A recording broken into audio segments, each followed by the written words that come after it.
Governo ineficiente, incompetente e que tem uma visão totalmente equivocada de mundo está conseguindo destruir o saneamento de contas que foram feitas durante os 4 anos do governo do presidente Bolsonaro. Eu estou aqui com uma retrospectiva do Brasil de 2019, portanto, depois do golpe que retirou a presidenta Dilma do governo, instalou-se o governo do presidente Temer e já com o governo Bolsonaro. E o dado de 2019 é que a extrema pobreza subiu no Brasil e já somava 13,5 milhões de miseráveis.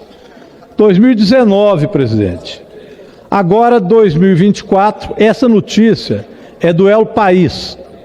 E hoje uma notícia do UOL. Brasil tira 8,7 milhões de pessoas da pobreza em um ano, diz IBGE.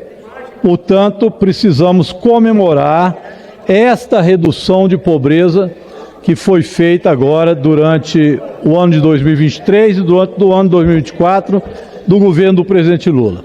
É a menor série histórica de pobreza no Brasil desde 2012 pelo IBGE.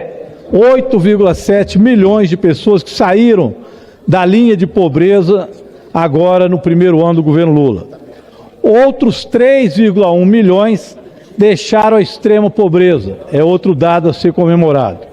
Segundo o IBGE, o auge da pobreza no Brasil foi em 2021, quando 38% dos brasileiros viviam com menos de R$665.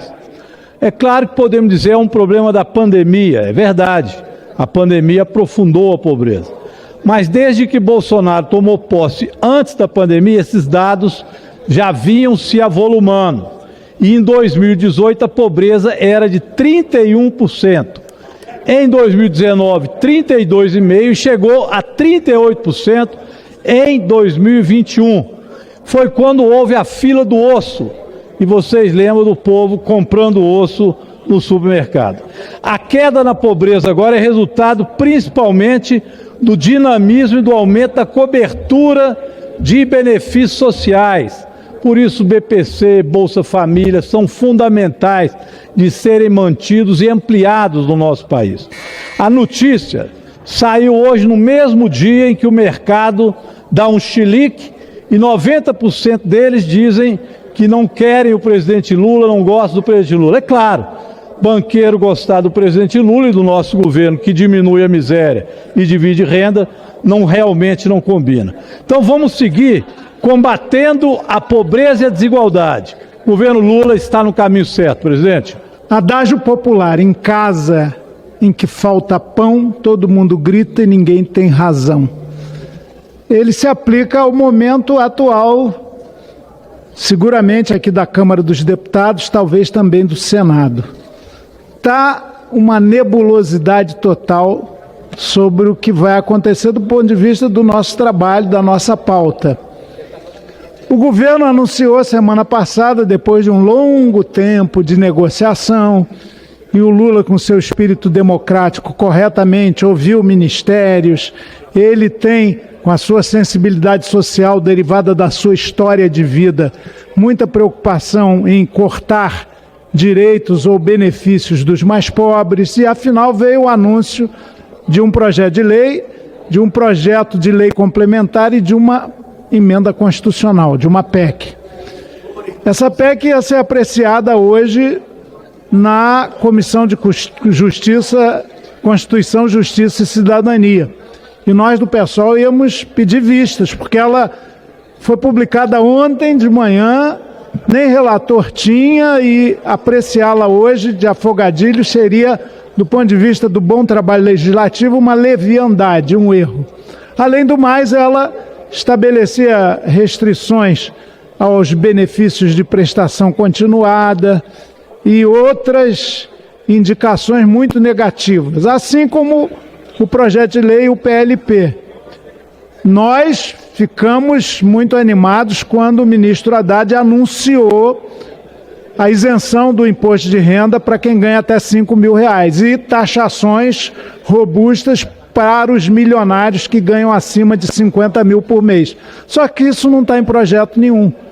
Essa justiça tributária não apareceu e os presidentes, tanto daqui, Arthur Lira, quanto do Senado, já disseram, não, esse anúncio foi assodado, não devia estar junto, fica para as calendas. Está errado. Para nós, o fundamental para ter um orçamento equilibrado e a busca continuada de justiça social é garantir, sim, programas sociais, benefícios, aumento real do salário mínimo, do Bolsa Família, garantir o Fundeb e não estabelecer restrições e mais torniquetes no ajuste fiscal. Que esses projetos, de uma maneira geral, anunciam. Daí nós estarmos nessa posição contrária. Agora, o argumento nunca será de que o ministro Flávio Dino, agora endossado pela quase totalidade dos membros do Supremo, estabeleceu regras para as emendas parlamentares corretas a nosso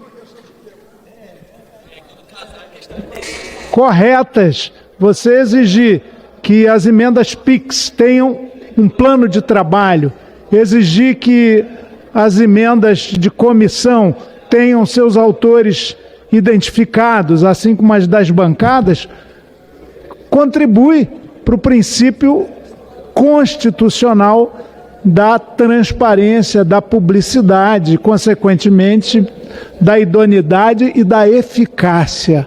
Portanto, nós não nos inscrevemos entre aqueles que, criticando esse ajuste, não por ser tímido, mas por ser injusto, dizemos que o grande problema para a casa ficar um tanto paralisada é a iniciativa do Supremo Tribunal Federal em relação às emendas parlamentares, que não podem mesmo ser ilimitadas. Nós temos hoje no Brasil uma situação esdrúxula de um orçamento parlamentarizado e de pouco ou de reduzido poder discricionário do Executivo em realizar suas políticas públicas. A República está meio desconjuntada e nós estamos aqui para não apenas fazer a crítica, mas também sermos propositivos em relação ao orçamento do ano que vem, em relação aos programas sociais. Por exemplo, o Pé de Meia tem que continuar, como o Bolsa Família e tantos outros, e não restrição, redução, garrote, que pesa, sobretudo, em cima dos mais pobres desse país.